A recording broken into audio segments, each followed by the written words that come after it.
Welcome back to another episode of ROC Boys Football, continuing with our 2022 season previews as we take a look at my dark horse to win the national championship this year, and that's the Clemson Tigers. This is a team that eerily is reminding me of Georgia last year. Some question marks at the quarterback and how their offense is going to look, but a defense that is going to be absolutely dominant. I truly think the potential of this defense is that of what we saw at Georgia's last year. Elite generational talent on the defensive line. I don't see how defenses, especially in the ACC, are going to move the ball on Clemson. And we saw last year, you can win a championship with a great defense. Now, if the offense just takes a small step forward, this team could be really, really special. Before we get into taking a look at the team, just wanted to say thank you guys for all the support you guys have shown the channel. It's been absolutely awesome talking football with you guys in the comment section. And we do this a lot so I can learn about the teams. So if I'm missing out on a player that I should have on my radar, let me know in the comment section. And if you guys do like the content, consider subscribing to the channel. Let's start taking a look at this Clemson team on the offensive side of the ball. This is where you have the question marks. You have a new offensive coordinator. You promote from within. And quite frankly, I don't think that's all that bad. Tony Elliott's offense last year just did not look like it was running at a very good clip. A lot of weird play calls. The offense just could not find a rhythm. And I think getting a new play caller in there could provide some boost to this offense. But let's start with the big elephant in the room. I think that's how you say it. The quarterback. DJU has been Dabo has said time and time again, it is DJU's job. I think the quote was, he hasn't done anything to lose the job, which isn't exactly inspiring much confidence in me. But I think DJU, he's a guy that we've seen play at a very, very high level. And yes, he looked bad last year, but I think a lot of it had to do with a really weak and underperforming pass catcher group and an offensive line that really struggled. In opening up last year against Georgia, one of the best defenses we've seen in the last decade, no doubt hurt their confidence a little bit. And they lost that confidence, and they didn't really get it back towards till the end of the season where they started running the football a little bit better. I'm interested to hear from you guys because I'm a lot of the Clemson fans that I talk with on Twitter, they're kind of undecided. Who do you guys want to see start, DJ or Cade Klubnik? I think it's a really interesting conversation to have. I've been hearing a lot of comparisons to the Trevor Lawrence and Kelly Bryant from a couple years ago.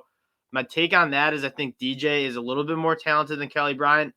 And as good as I think Cade Klubnik is, Trevor Lawrence was on a little bit of a different level coming out of high school. I mean, this guy was one of the best recruits we've seen in the history of high school recruiting. Cade Klubnik's good, but I think there's a little bit of different talent level between those two. And I'd be surprised if Dabo feels super great about starting a true freshman with a defense that's this good. But I'm very interested to see what you guys hear. So let me know in the comment section. Now, the wide receivers in the offensive line also need to get a lot better. Yes, DJ was bad. He looked a little skittish in the pocket. I think that had to do a lot with the leaky protection from the offensive line. And he's missing throws, and it seemed like the wide receivers and him were just never on the same page. Looking at the wide receiving group this year, it's a talented group. You lose a guy like Justin Ross, who just kind of looked like a shell of himself coming back from injury. I hope he puts it together in the NFL because what you saw from Justin Ross early in his career was just really, really special stuff. But they got some guys that you feel really, really good about coming into the year.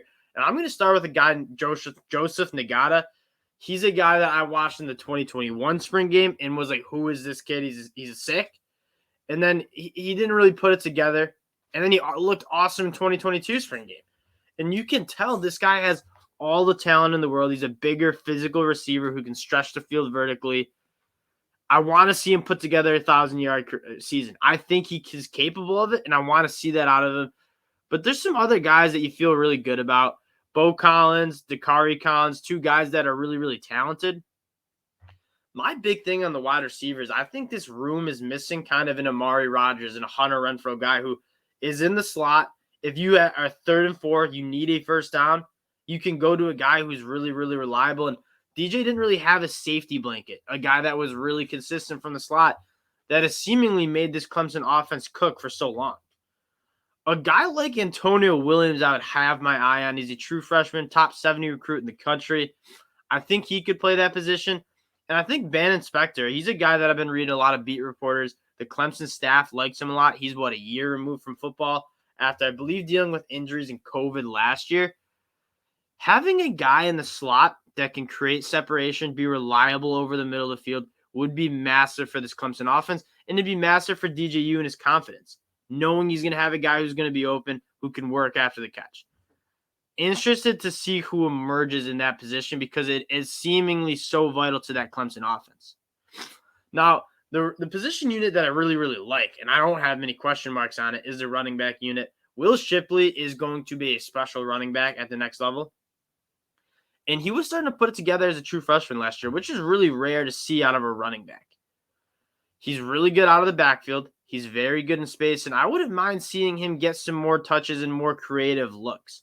They tried to get it to Will Shipley kind of in some swing passes out in space against Georgia, and those linebackers were just kind of next level in Nakobe Dean, Channing Tindall. I think that'll work this year. Will Shipley's very comfortable catching out of the backfield, and I think that's kind of where he excels, in space. And then you have two other guys, Kobe Pace, who averaged 6.2 yards a carry last year. He's a really good ball player. And then Phil Maffa, also a true sophomore. He's going to be a guy. They have a kind of a three-headed monster of guys that you feel really good about toting the rock for the running back unit.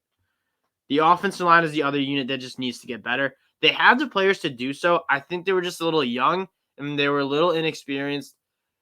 Dabo needed to go to the transfer portal last year to get a lineman. He didn't. He didn't go get one this year, but I feel a little bit better about some of the guys they have trotting out this year. They're the same guys, but I think they're going to be developed more. They played better down the stretch, I thought.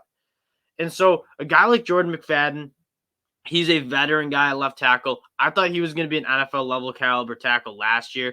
He probably underperformed. Look for him to have a first team All ACC year this year.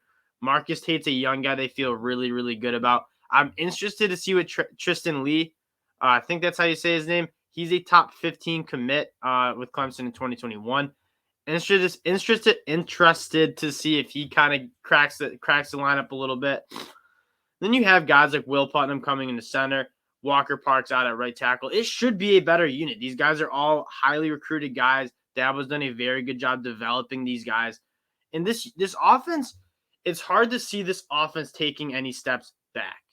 Now, let's take a look at the defense, but before we do, I just wanted to shout out our sponsor for the show, and this sponsor wouldn't be possible without you guys checking us out, so we really appreciate it.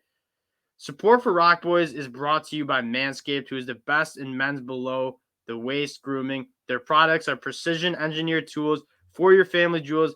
Manscaped's Performance Package, the ultimate men's hygiene bundle. Join over 4 million worldwide who trust Manscaped with the exclusive offer, 20% off and free worldwide shipping with the code ROCBOYS. We'll put that on the screen for you guys. So the code ROCBOYS at manscaped.com, 20% off and free shipping. If my math is correct, that's about 8 million balls. Guys, this is the real deal. I love it. I've been using it. Previously, it's been a war zone down there. Now I'm using it. I'm an absolute demon. Still don't get girls, but I'm an absolute demon down there. I'm at least confident. Now, let's take a look at this defense. Again, get 20% off free shipping with the code ROCBOYS at manscaped.com. That's 20% off free shipping at manscaped.com using code ROCBOYS. Unlock your confidence and always use the right tools for the job. This defense is what's going to win the Clemson Tigers championship. And we're going to start with the defensive line. Look, the defense is going to be so good, not only because it has legitimate first-round talent, but it has legitimate depth that you saw Georgia use last year with their defensive line. I'm going to start with a guy named Miles Murphy. You guys know him. He's a guy that's just not getting enough respect nationally. I think he's a guy that is a top 10 draft pick. His get-off is freaky for his size at 275 pounds. He can go right through tackles with strength. He's kind of the all-around edge guy, and he's going into his third year of college football. I expect a massive jump for him. And then you look inside, Tyler Davis, Brian Brizzi, Rook O, Trey Williams. That's 4 guys that are very, very good ACC defensive linemen. Brian Brazee is a guy that I also think could be a top 15 pick. What you saw him do as a true freshman and as a true sophomore before he got hurt, that was next level stuff. I mean, moving around grown men on the inside, his lateral quickness is gross. And then you get Xavier Thomas on the other side, who, was a top 5 commit in 2017. He's coming back. He wants double-digit sacks, and he's certainly capable of it.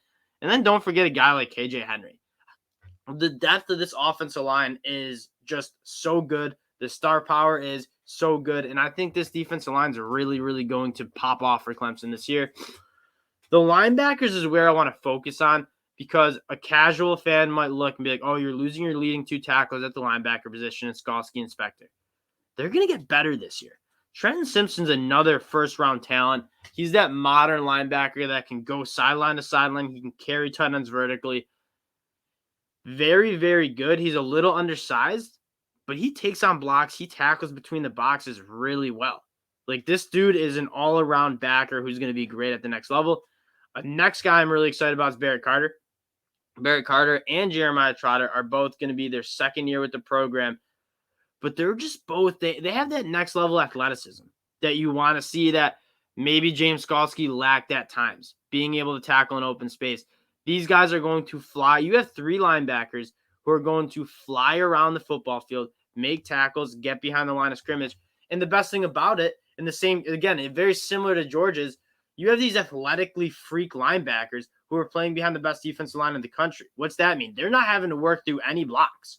They're going to be playing clean, free, and fast. And that's really, really going to help this Clemson team. The secondary is probably the position group that is the one I have the most questions about, and I don't even have that many questions about it. I mean, you lose a guy like Andrew Booth, that obviously hurts. Guys like Sheridan Jones, Nate Wiggins. I would keep an eye on Toriano Pride. He's a true freshman, early enrollee. He looked awesome in the spring game. I expect him to get some work. And then at safety, you guys got like Andrew Mukaba, who was freshman of the year on the defense side of the ball last year. Layden Zanders played a little last year. They're just, it's loaded. Dabo's done a phenomenal job recruiting on the defense side of the ball. They were able to keep most of their guys. A lot of these guys could have gone to the league last year. Xavier Thomas, Tyler Davis, they all come back. It's a veteran group. It's an athletic group. And I really like how this unit kind of plays out in general.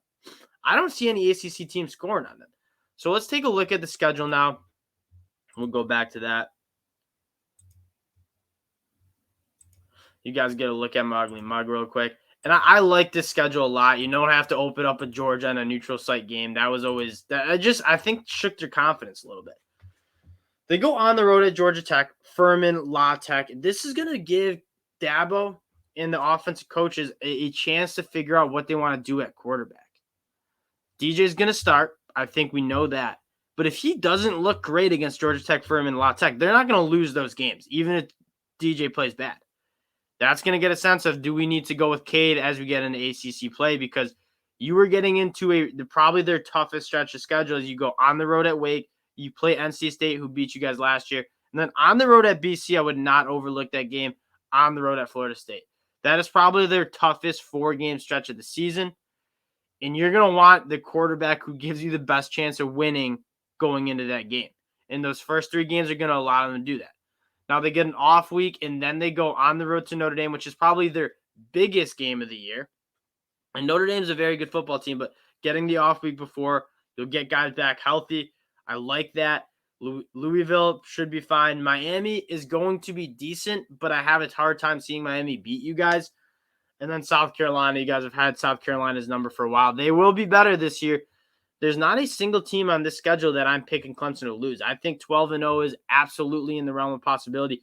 We don't do much gambling advice, but 10.5 wins, I love the over on that. They might drop a game. They're definitely not dropping 2. -135 to win the ACC. I don't see a team in the ACC being able to beat them. I just don't see an ACC team being able to score on them. I think Clemson's defense is going to be too good. And then if you want to sprinkle on the national championship, plus 1,100, again, I love this Clemson team. I think they're going to get to the college football playoffs. Can they win it? They certainly can win it with the defense. Am I necessarily going to pick them over Alabama, over Georgia? Maybe not. But this Clemson team probably will make the college football playoffs, and then it's just if your defense can make some plays, if your offense looks good, this team can beat anybody in the country.